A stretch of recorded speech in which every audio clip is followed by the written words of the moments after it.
This is the Capitol Rundown. Every time you hear gunshots or hear something happening, you know, you're checking locations of family members, you're calling people.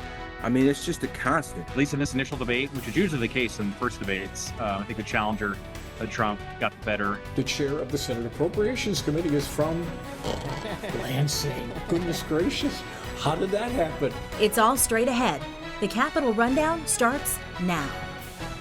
Thanks for joining us. I'm Siobhan Klepfer. It is the Capitol Rundown, so let's get you caught up with the week that was in Michigan politics. And we start this morning with an update in the case of Republican State Representative Neil Frisky. Police arrested the lawmaker in Lansing on June 20th after officers responded to a shots fired call. This past week, Representative Frisky returned to office with no charges filed against him. Lansing police requested that the Ingham County prosecutor file 3 felony charges against the lawmaker from Charlevoix for sexual assault excluding sexual, and a weapons offense. As of right now, no charges have been filed. Frisky says the accusations against him are false.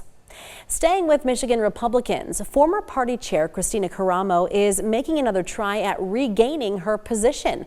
Karamo and her attorney officially asked the State Court of Appeals to reverse the Kent County Circuit Court's decision to remove Karamo and reinstate her as chair of the state Republican Party. Her lawyer, Daniel Hartman, says the Kent County Court did not have jurisdiction to remove Karamo. Former Congressman Pete Hoekstra replaced Karamo as chair. In response to the filing, he said he's focused on getting Republicans elected. Coming up next here on the Capitol Rundown, Michigan Secretary of State Jocelyn Benson's job is to safeguard our elections. Up next, she'll talk to our Jorma Duran about the challenges unique to this year's election cycle. We'll be right back.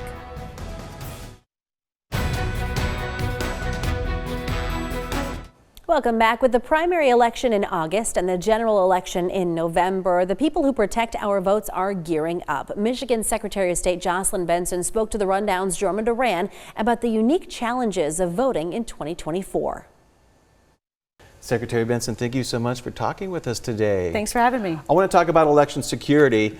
Did you ever think that election security would be probably one of the biggest things you'd have to tackle when you became the Secretary of State? Well, it's always important for us to make sure we're preserving the integrity of our elections, protecting the security of the system. But a lot of times we think of election security as hardware, making sure the machines are protected, making sure the ballots are secure, and all of that is part of it. But election security has sort of evolved to also capture the security of voters' understanding of their voice in their vote and their confidence in the process. Because to the extent that bad actors have not been able to infiltrate the security of our infrastructure election-wise, they have been able to infiltrate how voters get information.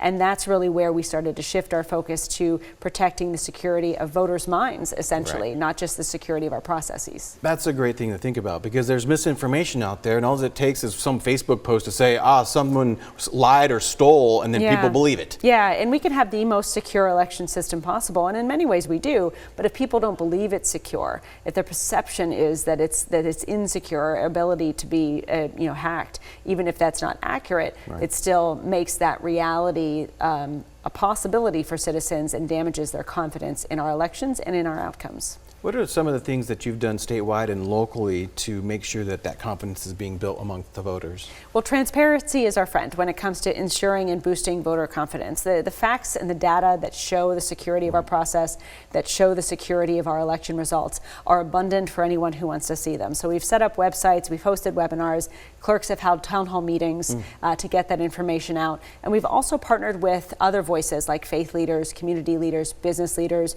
We've created a statewide voter confidence council comprised of representatives of all of those communities to help us engage these trusted voices, employers, union leaders, faith leaders, sports leaders, education leaders, with all the information about the security of our elections so that they can be part of debunking misinformation when it flourishes. And coming up, you're going to see the second part of Jorma's conversation with Secretary Benson. And then we're going to hear from our Capitol correspondent, Tim Skubic, on the state legislature's marathon session to pass the next state budget. That and more still to come on the Capitol Rundown.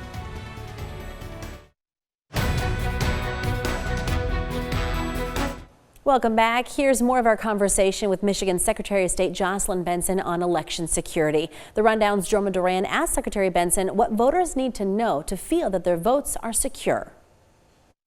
Well, we encourage voters to ask questions about, how do I know only valid votes are counted? What do we do to identify every voter before counting their ballot? Because you can go to michigan.gov/vote to find out the specific answers to those questions. We actually have an SOS fact check website right there that goes through all those questions. But people can also call their clerks or serve as a poll worker themselves so that they can see firsthand how many layers of security we have to ensuring only valid votes are counted, and also to ensuring if there are bad actors at the system, if there is fraud, we do catch it and we do hold people accountable. We talked about misinformation, but what also have you been seeing or hearing that may be concerning you? Well, certainly artificial intelligence is new for this election cycle. This is the first presidential election cycle, or really any major election cycle, where bad actors or anyone will be able to use artificial intelligence to manipulate images, to manipulate voices.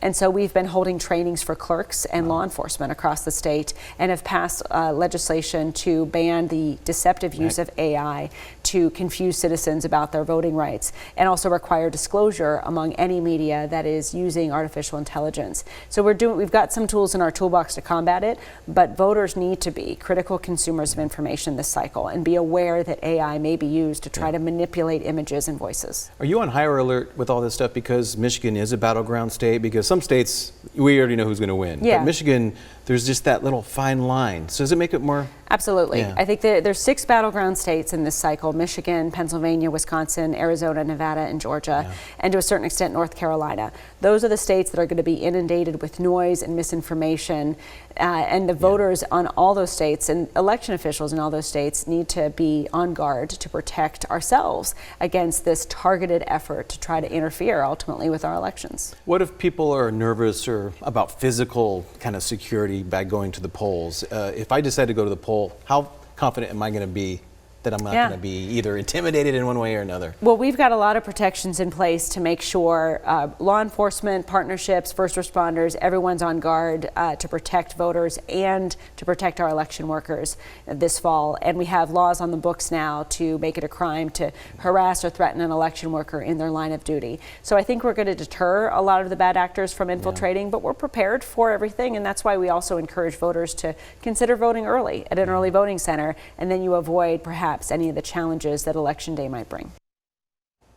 Well, in other news today, Michigan lawmakers approved the state's spending plan for 2025, and it's now heading to the governor's desk to get signed.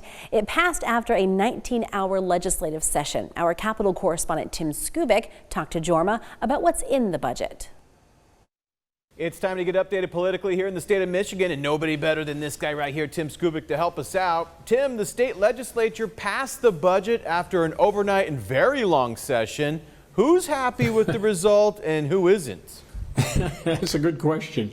Well, I think on balance, the Democrats are pretty pleased that they got this budget done a couple of days before the deadline. However, we should point out that there are people in the education community who are not too pleased with the Democrats for what they did on the education K-12 budget, starting with the harsh reality that there is no increase in the per pupil formula grant, and the education lobby doesn't like that. However, the governor and the Democrats who passed this K-12 budget say, yes, but hang on, well, that is true. What is also true is that you're going to get more money from the state of Michigan, anywhere between $300 and $500 more per pupil. So stop basically griping about the fact that you're not getting new money, but you are. So the question is, if that indeed is the case, why is the education lobby or segments thereof upset? The bottom line is that school districts are going to get more money. They're just not getting it the way that they want it. The rest of the budget had a lot of, well, they call them enhancement grants. I love that term, enhancement grants. What it is pork barrel. It's spending going back home for special projects in Lansing, more money for the Lugnut Stadium, more money for the Symphony Orchestra, the Lansing Symphony Orchestra, new election centers in Lansing and East Lansing, money for the Parker Park Zoo. And part of the reason Lansing is getting some of this money is, guess what? The chair of the Senate Appropriations Committee is from Lansing. Goodness gracious. How did that happen? And so the budget's now going to the governor. There'll be some vetoes, but basically this product is done. And it's 83B with $1 billion of your tax and federal tax money going into a variety of services. Well, coming up later on the rundown, we'll have Michigan reaction to gun violence being declared a public health crisis by the federal government. But first, we'll have the details from Thursday night's presidential debate, including reaction from an expert who was there. Stay tuned.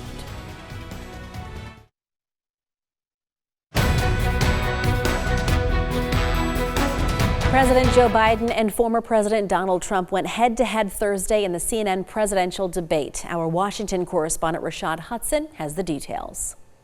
In a rematch from 4 years ago, President Biden and former President Trump faced off Thursday night for the CNN presidential debate, the first of the 2024 race. You're the sucker. You're the loser. He should apologize to me right now. A stark contrast in style and tone from the last presidential debate, with some stumbles right out of the gate. The total initiative relative to what we're going to do with more Border Patrol and more asylum officers. President Trump? I really don't know what he said at the end of that sentence. I don't think he knows what he said either. For 90 minutes, the candidates responded to questions from the moderators about the economy, immigration, and abortion rights. He's willing to, as we say, rip the baby out of the womb in the 9th month. That is simply not true. The Roe v. Wade does not provide for that. The Biden campaign said the president's raspy voice was due to a cold.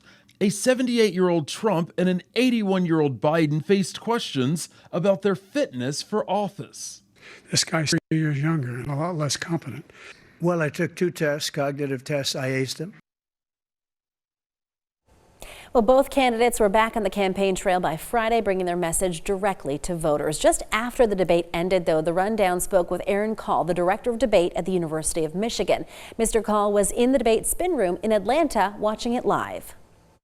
At least in this initial debate, which is usually the case in first debates, I think the challenger, Trump, got the better of the incumbent President Biden, who got off to a very slow start. I think he did eventually kind of get into the groove of things, give his sea legs, but the first 15, 20 minutes were pretty brutal, maybe one of the worst in previous presidential debates.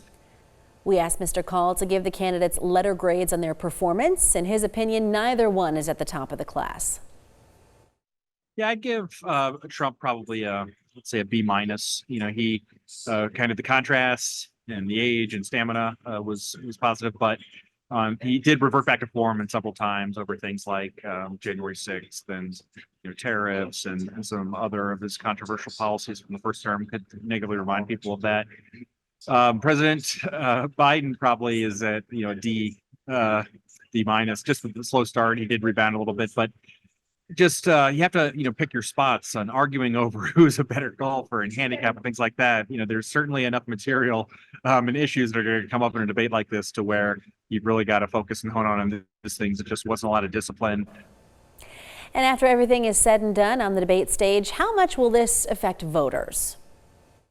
90-minute debate that many people may have checked out and after 15, 20 minutes is not going to move the needle. The country's polarized. Two sides are dug in very strongly.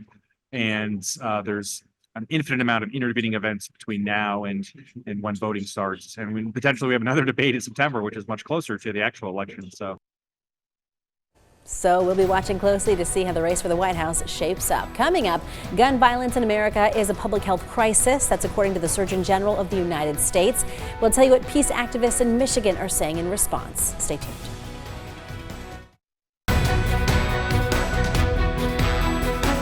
Welcome back. The U.S. Surgeon General says gun violence in America is now a public health crisis. Dr. Vivek Murthy warns that gun violence not only impacts the physical victims, but also the mental health of our country as a whole. Our Washington correspondent Jesse Tenor has the details. Gun violence is a public health issue. That's the new advisory the nation's top doctor issued Tuesday that aims to reduce gun violence across the U.S. Gun violence has now become the leading cause of death among kids and teens.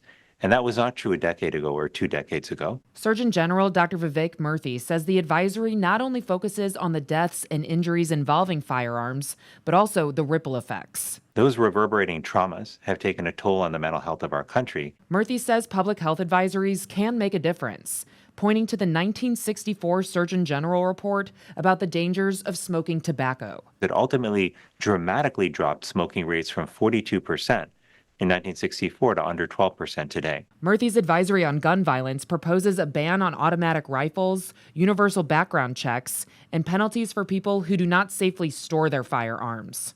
The National Rifle Association quickly condemned the advisory, saying, "This is an extension of the Biden administration's war on law-abiding gun owners. America has a crime problem caused by criminals." We need Congress to keep pushing for and passing new legislation. But Rob Wilcox with the White House's new Office of Gun Violence Prevention says the advisory should push lawmakers to put partisan politics aside, so that we can keep saving lives in this country. Well, here in Michigan, groups that call attention to gun violence welcomed the Surgeon General's declaration. In the capital city, the founder of the anti-gun violence group Lansing 360 says he's waited a long time for the problem to be declared a public health threat. Mike Lynn also says gun violence is not just about the physical damage, but a mental health threat as well. Every time you hear gunshots or hear something happening, you know, you're checking locations of family members, you're calling people. I mean, it's just a constant. He goes on to say all the stress and trauma from gun violence also affects young people who are repeatedly exposed to it. It changed how they move through their own communities. I mean, this is something that it's really hard to put a number on, like how impactful this has been. In his announcement, Dr. Murthy also highlighted the impact on youth as a top priority in the crisis, and in his 40-page document calls for solutions from stricter gun laws, including a ban on assault weapons, to community involvement, to even talking about safe gun storage at the doctor's office. The NRA says the answer is to prosecute criminals, including putting a bigger focus on giving district attorneys and prosecutors the tools they need to put dangerous criminals behind bars. Well, if you're interested in getting more political news from Michigan and Washington, we've got just the thing for you. You can sign up for our Capitol Rundown newsletter. It's just one email each week, and you can get it by pointing your cell phone camera at the screen right now.